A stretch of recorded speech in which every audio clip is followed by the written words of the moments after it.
Elijah Parker was 71, a retired history teacher from Portland who still loved his quiet mornings more than anything. For as long as anyone could remember, Elijah started his day the same way. The slow hum of the kettle, the rich aroma of coffee filling the kitchen, the steam curling up into the cool air while sunlight crept through the curtains. It wasn't just a drink to him, it was a ritual, a companion for the crossword puzzle, a comfort that had stayed with him through decades of early classes and long winters. But sometimes, the things we trust most are the ones that quietly turn against us. One chilly autumn morning, Elijah noticed something unusual. As he stood to pour his second cup, a sudden heaviness spread across his chest, and his heart thudded harder than it should for such a small movement. His hands trembled slightly, not from age, but from something he couldn't quite name. The feeling passed after a few minutes, and he told himself it was nothing. Maybe just the cold. Maybe he hadn't eaten enough breakfast. But over the next few weeks, other small changes crept in. A dull ache in his knees after the afternoon walk. A strange pressure behind his eyes when he read too long. And most unsettling of all, a fatigue that didn't belong to him. When his daughter Claire stopped by one Sunday, she noticed he seemed quieter, slower. "Dad, are you feeling all right?" she asked, touching his hand. He smiled, waved her off, but something in her eyes told him she wasn't convinced. That night, lying in bed, Elijah thought about her worry, about the way her voice had caught just for a second. The next morning, almost without thinking, he called his doctor. The appointment began with the usual checks: blood pressure, heart rate, a few questions about diet and exercise. But when Elijah mentioned his coffee habit, the doctor's eyebrows lifted. "What kind of coffee do you drink?" she asked. He listed them: a flavored instant blend in the morning, a midday decaf from the grocery store, sometimes a rich French press on weekends. Her expression softened, but her tone grew serious. "Elijah, some of those choices could be raising your cholesterol, straining your heart, even affecting your memory, especially at your age." It was hard to believe. Coffee had been his comfort, his constant. But as the doctor explained the studies, the hidden chemicals, the way certain brewing methods could sneak dangerous compounds into the bloodstream, he felt a slow unease settle over him. She told him that making a few changes, choosing different beans, different methods, could protect his heart, sharpen his focus, and even help his aching joints. That evening, Elijah sat at his kitchen table with a fresh mug, this time brewed differently, cleaner. He stared at the steam, thinking about how small changes could alter the course of a life. This wasn't just about coffee, it was about holding on to mornings like these, warm, unhurried, safe, for as many years as he could. And maybe, just maybe, it was about proving to his daughter that he was listening. Elijah had always believed that his morning coffee was a harmless pleasure, a warm, familiar comfort that had carried him through years of teaching and into retirement. But after that visit to the doctor, the rich aroma he loved so much carried something else: doubt.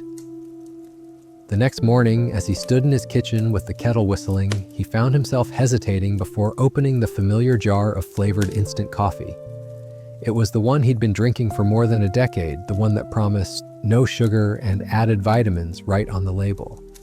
Yet now he could still hear his doctor's voice in his head, calm but firm. "Elijah, these flavored mixes can be harder on your heart and kidneys than you think." He poured the boiling water into his mug and stirred slowly, staring at the light brown swirl. His mind wandered back to the words she'd used: propylene glycol, trans fats, hidden sugars. He didn't know what half of them were, but the way she explained it, they sounded like things that had no business in a man's bloodstream, especially not one his age. That morning, the coffee didn't taste quite the same. Maybe it was just his imagination, or maybe it was the knowledge that something so ordinary could be quietly chipping away at his health. Later that day, he mentioned it to his friend Walter during their weekly chess game at the park. Walter, who was 75 and still walked to the market every morning, nodded knowingly. "I switched to plain brewed coffee years ago," he said. "Those packets, they're not what they used to be. Too many chemicals." Walter spoke casually, but Elijah could tell there was a story there. It made him think maybe his own safe routine had been slowly eroding his energy, making his knees ache, dulling his focus. He had brushed off the little signs as age catching up with him, but what if they weren't just age? That evening, Elijah sat down at his kitchen table with a notebook. He wasn't the type to overhaul his life overnight, but he knew he could start small, one habit at a time. He jotted down the first change, switched to brewed coffee with natural flavorings. His doctor had suggested adding a dash of cinnamon or a drop of real vanilla extract instead of using flavored mixes. Cinnamon, she explained, could even help with blood sugar control, something that mattered more now than it ever had. The next morning felt different. He ground the beans slowly, breathing in their earthy scent, and brewed his coffee with a paper filter. The first sip was bold, less sweet, but cleaner somehow. He added a light sprinkle of cinnamon, the warmth of it rising with the steam. It wasn't the same as before, but in a way that was the point. It felt intentional. As he sat by the window, watching the street come alive with joggers and schoolchildren, he realized that this wasn't just about coffee. It was about the quiet choices that stack up over the years, the invisible lines between feeling steady on your feet or waking up to a body that doesn't answer the way it used to. Elijah had spent his life teaching history, but now he was living a lesson of his own. Sometimes the smallest changes rewrite the story entirely. And for the first time in weeks, that thought made him smile. A week after Elijah had swapped out his flavored instant coffee for fresh brewed with cinnamon, he noticed something surprising. The heaviness in his chest hadn't returned, and that nagging afternoon fog seemed to lift a little earlier each day. But as he poured his morning cup one quiet Tuesday, his hand instinctively reached for the plastic bottle of non-dairy creamer sitting at the back of the fridge. It was the same brand he'd been buying for years, its cheerful label promising lactose-free and heart-healthy. He hesitated, remembering his doctor's words. "Sometimes, Elijah, it's not the coffee that's hurting you, it's what you put into it." That afternoon, he decided to bring it up during his follow-up call with Dr. Morales. She didn't dance around the issue. "Many of those creamers are full of hydrogenated oils and titanium dioxide," she said, her voice calm but edged with urgency. "It's what makes them creamy and shelf-stable. But in your body, they can cause inflammation and even affect memory over time." Elijah leaned back in his chair, staring at the bottle on the counter. Inflammation, memory loss. Those weren't just medical terms to him anymore. He'd seen what memory loss looked like in his older brother, and it wasn't something he was willing to flirt with. Later that week, his daughter Claire stopped by for lunch. He mentioned what the doctor had said, and she immediately got up, opened the fridge, and held the creamer bottle like it was something dangerous. "Dad, you've been using this every day?" she asked. He shrugged, suddenly defensive. "It's just a splash. How bad could it be?" But as she began reading the ingredients out loud, corn syrup solids, hydrogenated palm oil, artificial flavors, his defense softened. He realized he didn't even recognize half the words. The next morning, he tried something new. Instead of the creamer, he poured a small splash of organic whole milk into his coffee. The taste was lighter, fresher, without that heavy sweetness coating his tongue. He found himself savoring the flavor of the coffee itself rather than masking it. And there was an unexpected side effect. No mid-morning slump. His energy felt steadier, as if his body was relieved to be spared the chemical cocktail it had been processing for years.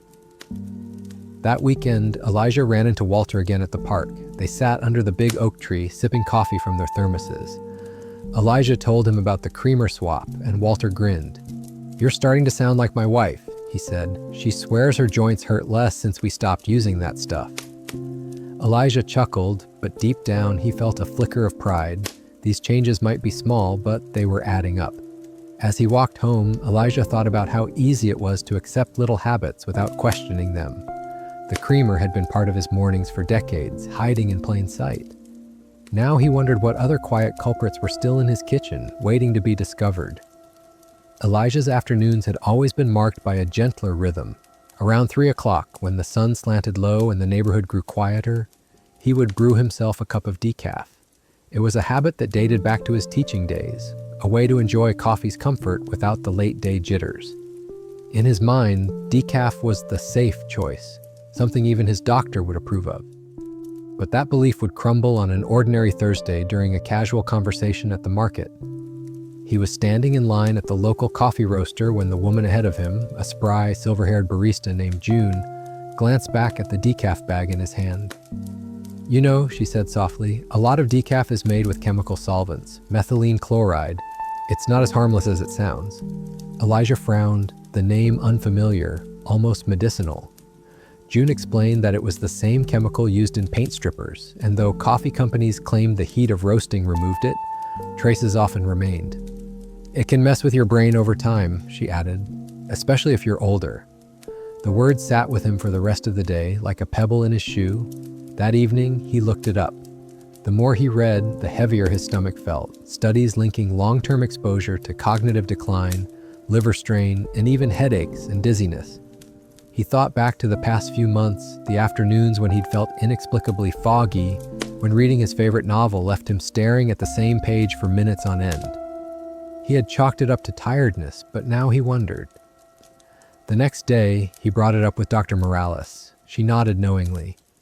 It's not that all decaf is bad, Elijah, but you need to look for ones labeled Swiss water process or methylene chloride free. It's a natural method, no chemicals. Costs a little more, but it's worth it for your brain and your liver. She told him about a patient, younger than him, whose memory improved within months of making the switch. That story struck him harder than the science. Claire came over for dinner that weekend, and Elijah decided to tell her. She listened, concern flickering in her eyes. "Dad, why didn't we know this?" she asked, shaking her head. He didn't have an answer. Maybe it was because no one had ever told him. Maybe it was because some habits felt too small to matter, until they did. On Monday, Elijah returned to the roaster and bought a bag of organic Swiss water process decaf. The first cup tasted smooth, clean in a way he hadn't noticed before. It wasn't just about flavor, it was about trust. Trusting what he put in his body, trusting himself to make choices that would carry him forward, not hold him back. That night, as he read by the lamplight, he realized something quietly wonderful. The words flowed easier. His mind felt lighter, more awake. It could have been coincidence, or it could have been the first sign that this too was a change worth keeping. Saturday mornings had always been Elijah's little indulgence. While most days started with his simple pour-over, weekends were reserved for his beloved French press. There was something about the ritual, scooping the coarse grounds, pouring in the hot water, pressing down the plunger, that made the coffee feel richer, almost ceremonial. He liked the heavier body, the way the oils coated his tongue. It was his treat, his slow start to the day. But one morning, that treat came with an unexpected truth. Walter had joined him for breakfast, bringing along a bag of beans from a new local roaster. As Elijah poured 2 steaming cups from the French press, Walter hesitated. "You know," he said carefully, "unfiltered coffee can really raise your cholesterol. My doctor told me to switch to paper filters." Elijah laughed it off at first. "It's coffee, not fried chicken," he joked. But Walter didn't smile. "No, really. There's something called café-stol. It's in the oils, and paper filters catch it. Without that filter, well, it builds up in your blood." That afternoon, Elijah couldn't shake the conversation. He searched for café-stol online and found study after study confirming Walter's warning. One statistic hit him hardest. LDL cholesterol could spike by up to 45 milligrams per deciliter in just a month of daily unfiltered coffee. His own cholesterol had been a little high at his last checkup. Was this part of the reason? On Monday, he brought it up with Dr. Morales. She confirmed it without hesitation. "Especially at your age, Elijah, high LDL can stiffen arteries, increase blood pressure, and raise stroke risk. You don't have to give up coffee, but switching to a filtered method most of the time could make a big difference." She even suggested an easy fix, a paper filter disc that could fit inside the French press, catching the harmful oils without taking away the ritual he loved. The next weekend, Elijah tried it. The coffee tasted nearly the same, maybe a touch cleaner, but he felt lighter drinking it, knowing it wasn't quietly working against his heart. It wasn't about losing his tradition, it was about protecting the years ahead so he could enjoy that tradition longer.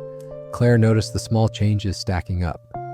"You're getting serious about this coffee thing," she teased one Sunday as they sat together in the kitchen. He smiled. "I'm getting serious about staying around," he replied. She didn't say anything right away, but she reached across the table and squeezed his hand.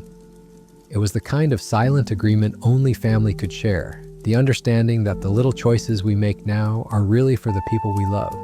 That French press still had a place in Elijah's weekend, but now so did the thin paper disc that quietly guarded his heart. He realized the best rituals aren't the ones we protect stubbornly, they're the ones we adapt so they can stay with us, year after year. The idea came to Elijah on an unusually warm afternoon in late spring. He had been wandering through the farmer's market, weaving past stalls of fresh berries and wildflower honey, when a small booth caught his eye. The sign read, "Cold brew, smooth and low acid, Curious, he stopped to watch the vendor pour a deep, dark liquid over ice. The aroma was familiar, yet softer, without that sharp bite he associated with hot coffee. The young man behind the booth explained how cold brew was made, steeped slowly in cold water for an entire day. It's easier on the stomach, he said, and has fewer of the acids that cause heartburn. Elijah almost laughed. For years, he'd blamed his occasional mid-morning discomfort on age or the wrong breakfast. Could coffee have been the culprit? He bought a bottle, more out of curiosity than conviction. That evening, he poured himself a small glass over ice, adding just a splash of milk. The first sip was a revelation, mellow, rounded, with none of the bitterness he'd grown used to tolerating. More surprising was what didn't happen afterward. No burning in his chest, no gurgle in his stomach, it was just gentle. He slept better that night too, without the restlessness that sometimes followed an afternoon cup. When Elijah mentioned this to Dr. Morales at his next appointment, she nodded knowingly. Cold brew has up to 70% less acid than hot coffee, she explained. For seniors, that can mean fewer reflux symptoms, better digestion, and even steadier energy. Plus, the slow brewing preserves certain antioxidants that can protect your eyes as you age. She told him about melanoidins, a compound in coffee that research linked to reduced risk of macular degeneration. The idea that his coffee could be helping his eyes instead of straining them was unexpectedly comforting. Encouraged, Elijah decided to try making it himself. Walter lent him a large glass jar, and he followed the simple instructions: coarse ground beans, cold filtered water, and patience. 24 hours later, he strained the dark concentrate into a bottle and tucked it into the fridge. The convenience surprised him. No boiling water, no fiddling with filters each day. On warm mornings, he'd dilute it with water for a light breakfast drink. On cooler days, he'd warm it gently on the stove. Claire noticed the difference within weeks. "You're not complaining about your stomach anymore," she said one Saturday as they shared a mid-morning cup. Elijah grinned. "Guess I found my summer coffee." But privately, he thought it might be more than that. This was a habit he could see himself keeping year-round, not just for the taste, but for the way it left his body calmer, his evenings more restful.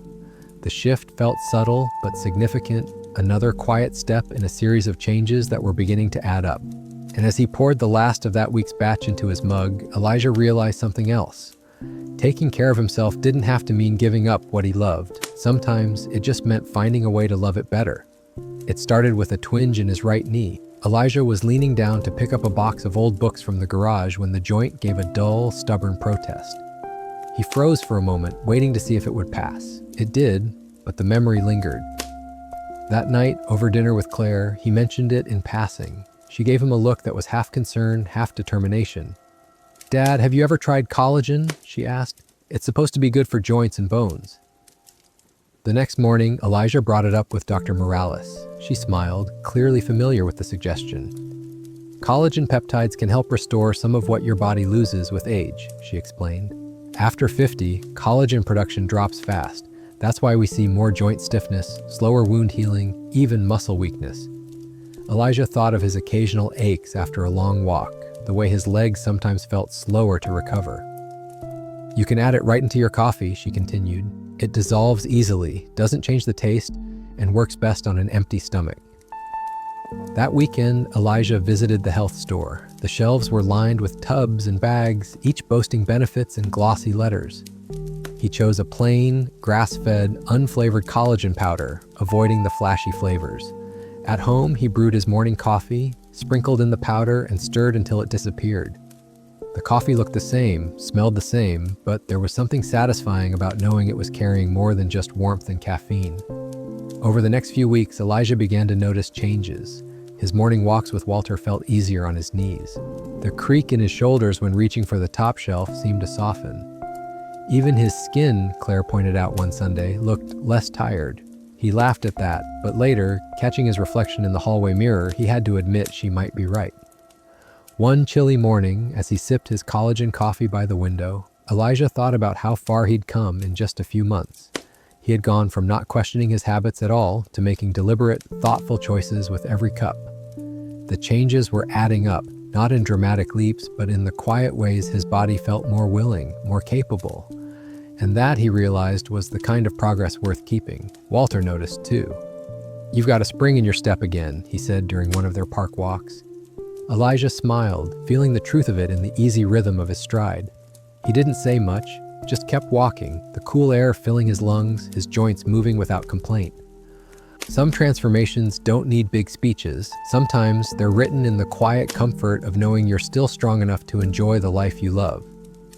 It was a crisp November morning when Elijah woke to the scent of baking drifting in from a neighbor's kitchen. The warm, sweet, spicy aroma reminded him of his grandmother's apple pies, always sprinkled with cinnamon just before they went into the oven.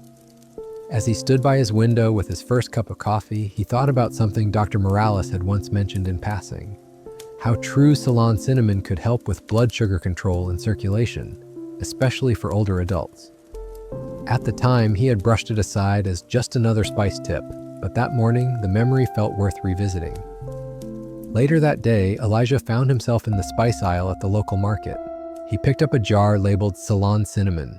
True cinnamon, its scent gentle and almost floral compared to the sharp punch of the cassia variety he had at home. The shopkeeper, a kindly older woman, smiled as she weighed it out.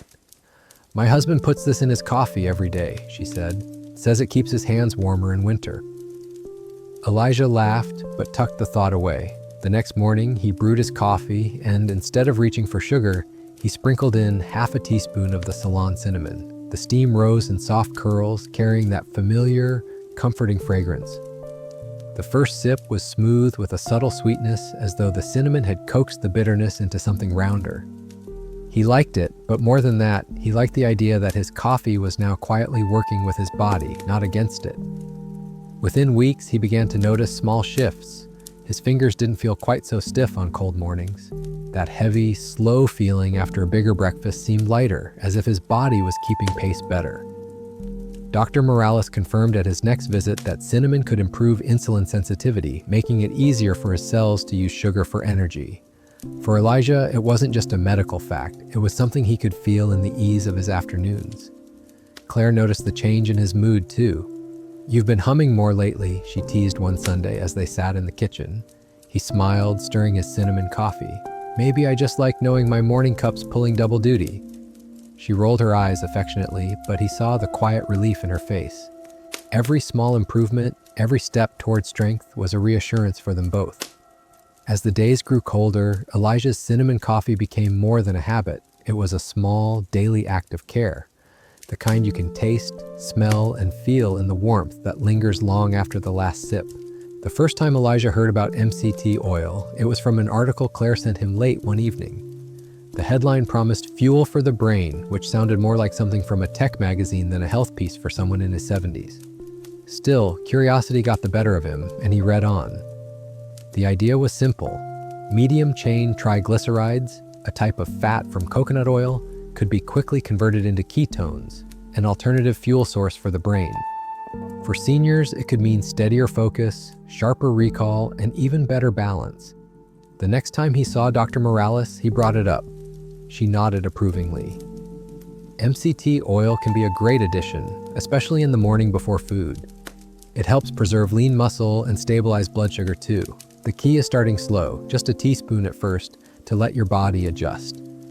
Elijah liked the sound of that. He had been feeling sharper since switching to Ceylon cinnamon, but the idea of boosting his mental clarity even further was tempting. That weekend, he bought a small bottle from the health store. The label was plain, no flashy claims, which made him trust it more. The following morning, he brewed his coffee as usual, added his now familiar sprinkle of cinnamon, and carefully poured in a teaspoon of MCT oil. He stirred it briskly until the surface shimmered. The first sip was silky, richer than usual, but without an overpowering taste. Within an hour, he noticed a strange but pleasant steadiness. No jitter, no sudden drop in energy, just a quiet alertness that stayed with him. By the end of the week, Elijah realized something else. He wasn't grazing on snacks mid-morning the way he used to. His hunger felt more even, and his afternoon walks with Walter were easier without that heavy, sluggish feeling. When he mentioned it to Dr. Morales at his next visit, she smiled.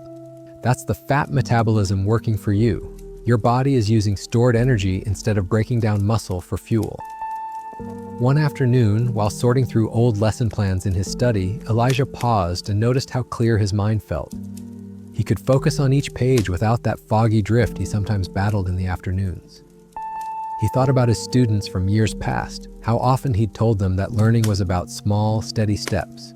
It seemed his own health was proving the same point. Claire, ever observant, noticed during their Sunday coffee ritual. "You've been remembering details lately, things you haven't mentioned in years," she said with a grin. Elijah just chuckled, but inside he felt a quiet pride. These changes weren't loud or dramatic. They were steady, building into something solid, like the gentle strength of a bridge you cross every day without realizing how much it holds you up. And so the MCT oil joined his cinnamon in the morning, a pairing that felt less like a health hack and more like a personal recipe for staying sharp, strong, and present in the life he loved. It happened on a rainy Tuesday, the kind of day Elijah liked best for slow, quiet mornings. He was halfway through grinding his beans when the news on the radio caught his ear, a report about trace metals and chlorine levels in the city's tap water. The announcer mentioned older homes with aging pipes, warning that tiny amounts of lead and copper could leach into drinking water, especially when heated. Elijah's hand froze over the grinder. His house was nearly 60 years old, and his coffee maker, it ran entirely on tap water. The thought stayed with him as he brewed that morning's cup. Every sip carried a faint shadow of unease. When he saw Dr. Morales later that week, he mentioned the report. She nodded gravely. "It's not just about drinking water," she said. "When you brew coffee with unfiltered tap water, those metals can mix with the acids in coffee and put more strain on your kidneys and nervous system. Over time, it can affect memory too." She recommended a countertop water filter, or at least a simple filter pitcher, for both drinking and brewing. That afternoon, Elijah stopped by the hardware store. He left with a sturdy filter pitcher, the kind you fill once and keep in the fridge.